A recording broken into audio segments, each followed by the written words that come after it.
ಅವರು ಒಬ್ಬ ಯೋಧ ಆಗಿದ್ರು, ಯುದ್ಧದಲ್ಲಿ ಸೈನಿಕ. ಅದಕ್ಕೆ ಈ ಯುವ ಜನಾಂಗವನ್ನು ಬಳಸ್ಕೊಳ್ತಾ ಇದ್ರು.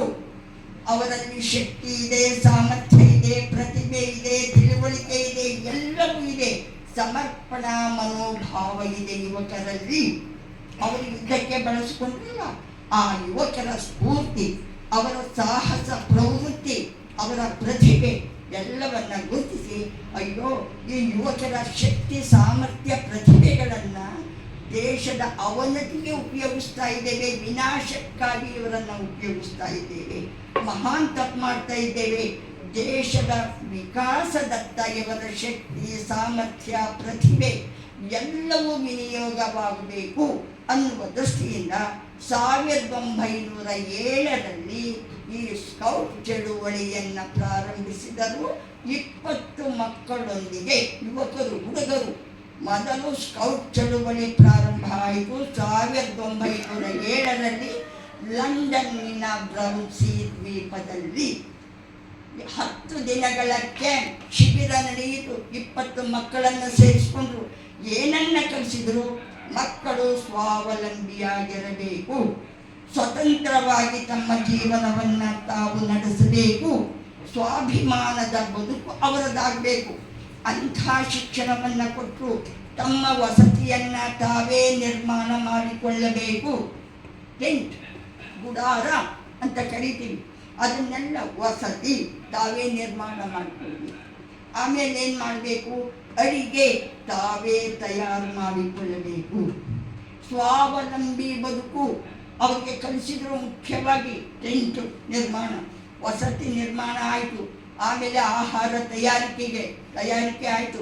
ಸ್ವಚ್ಛತೆ, ಆರೋಗ್ಯದ ಬಗ್ಗೆ ಅರಿವು, ಶಿಬಿರದಲ್ಲಿ ಹೇಗಿರಬೇಕು, ಅವರ ಆಹಾರ ಪದ್ಧತಿ, ಆಚಾರ ವಿಚಾರ, ಆಹಾರ ಎಲ್ಲವನ್ನೂ ಕೂಡ ಅವರಿಗೆ ತಿಳಿಯಪಡಿಸಿದರು. ಸ್ವತಂತ್ರವಾಗಿ ಅವರೇ ಆಲೋಚನೆ ಮಾಡಬೇಕು, ದೂರದೃಷ್ಟಿ ಉಳ್ಳವರಾಗಬೇಕು, ದೇಶ ಪ್ರೇಮಿಗಳಾಗಬೇಕು, ದೈವ ಭಕ್ತರಾಗಬೇಕು, ಮಕ್ಕಳ ಸರ್ವಾಂಗೀಣ ವಿಕಾಸ ಆಗಬೇಕು. ಇದರ ಮಹತ್ವದ ಉದ್ದೇಶ, ಸ್ಕೌಟಿಂಗ್ ಗೈಡಿಂಗಿನ ಮಹತ್ವದ ಉದ್ದೇಶ ಮಕ್ಕಳ ಸರ್ವಾಂಗೀಣ ವಿಕಾಸ.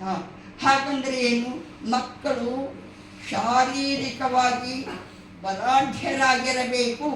ಶಾರೀರಿಕ, ಮಾನಸಿಕ, ಬೌದ್ಧಿಕ, ಭಾವನಾತ್ಮಕ, ಆಧ್ಯಾತ್ಮಿಕ, ಕೊನೆಯಲ್ಲಿ ಅದೆಲ್ಲ ಕಲಿತಾದ ಮೇಲೆ ಸಾಮಾಜಿಕವಾಗಿ ಅವರು ಚೈತನ್ಯಶೀಲರಾಗಬೇಕು, ಸಮಾಜಮುಖಿಯಾಗಿ ಕೆಲಸ ಮಾಡಬೇಕು, ಸೇವೆ ಮಾಡಬೇಕು, ಸಹಾಯ ಹಸ್ತ ಚಾಚಬೇಕು, ಸಹಕರಿಸಬೇಕು. ಕುಟುಂಬದಿಂದ ಹಿಡಿದು ಅಂತರರಾಷ್ಟ್ರೀಯ ಮಟ್ಟದವರೆಗೆ ಮಕ್ಕಳು ವಿಶ್ವ ಕುಟುಂಬಿಯಾಗಿ ಬಾಳಬೇಕು. ಮಾನವೀಯ ಮೌಲ್ಯಗಳ ಆರಾಧಕರಾಗಬೇಕು.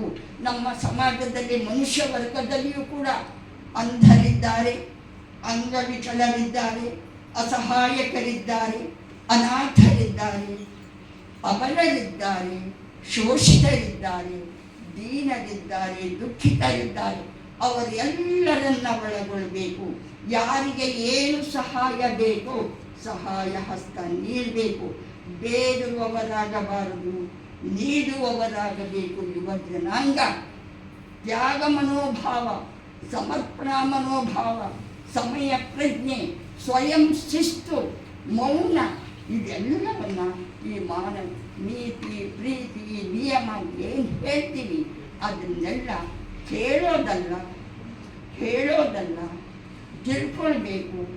ಆಚಾರ ವಿಚಾರ ಎಲ್ಲವನ್ನು ಅಳವಡಿಸಿಕೊಳ್ಳಬೇಕು, ಅನುಷ್ಠಾನಗೊಳಿಸಬೇಕು, ಆ ರೀತಿ ಬದುಕಬೇಕು. ಇದೊಂದು ಜೀವನ ಶಿಕ್ಷಣ. ಜೀವನ ಅಂದ್ರೇನು? ಹುಟ್ಟೋದು, ಸಾಯೋದು ಅಷ್ಟೇ ಅಲ್ಲ, ಮಧ್ಯದಲ್ಲಿ ಒಂದು ಬದುಕು ಅಂತ ಇರುತ್ತೆ. ಅದು ಸಾರ್ಥಕವಾಗಿರಬೇಕು. ಸಮರ್ಥ ರೀತಿಯಲ್ಲಿ ಸಮರ್ಪಣಾ ಮನೋಭಾವದಿಂದ ಅಂಥ ಬದುಕು ಯುವ ಜನಾಂಗದಾದರೆ ಎಷ್ಟು ಒಳ್ಳೆಯದಿರುತ್ತೆ. ಇದರಲ್ಲಿ 4 ಆಧಾರ ಸ್ತಂಭಗಳಿವೆ. ಯಾವುದರಲ್ಲಿ? ಸ್ಕೌಟಿಂಗ್ ಗೈಡಿಂಗ್ನಲ್ಲಿ. ಯಾವುದು ಆಧಾರ ಸ್ತಂಭಗಳು? ಕ್ಯಾರೆಕ್ಟರ್, ವ್ಯಕ್ತಿತ್ವ ವಿಕಸನ ಆಗಬೇಕು. ಎರಡನೇದು ಆರೋಗ್ಯ, ಹೆಲ್ತ್. ಕ್ಯಾರೆಕ್ಟರ್, ಹೆಲ್ತ್, ಹೆಂಗಿದ್ರು ಟ್ರಸ್ಟ್, ಕೊನೆಯಲ್ಲಿ ಸರ್ವೀಸ್. ಈ 4 ಪಿಲ್ಲರ್ಗಳೇನಿದೆ, ಆಧಾರ ಸ್ತಂಭ ಏನಿದೆ, ಅದರ ಮೇಲೆ ನಿಂತಿದೆ ನಮ್ಮ ಸ್ಕೌಟಿಂಗ್ ಗೈಡಿಂಗ್ ಸೌಧ, ಆ ಕಟ್ಟಡ. ವ್ಯಕ್ತಿತ್ವ ವಿಕಸನಕ್ಕೆ ಏನು ಬೇಕು, ಪೂರಕ ಶಿಕ್ಷಣಗಳು, ಚಟುವಟಿಕೆಗಳು. ಬೆಳಗ್ಗೆ ಇಷ್ಟು ಗಂಟೆಗೆ ಏಳಬೇಕು, ವ್ಯಾಯಾಮ ಮಾಡಬೇಕು, ಆಟೋಟಗಳನ್ನು ಆಡಬೇಕು, ಸಮತೋಲನ ಆಹಾರವನ್ನು ಸೇವಿಸಬೇಕು. ನಮ್ಮ ಶರೀರ ಗಟ್ಟಿಮುಟ್ಟಾಗಬೇಕಾದ್ರೆ, ವ್ಯಕ್ತಿತ್ವ ವಿಕಸನ ಆಗಬೇಕಾದರೆ ಏನು ಮಾಡಬೇಕು?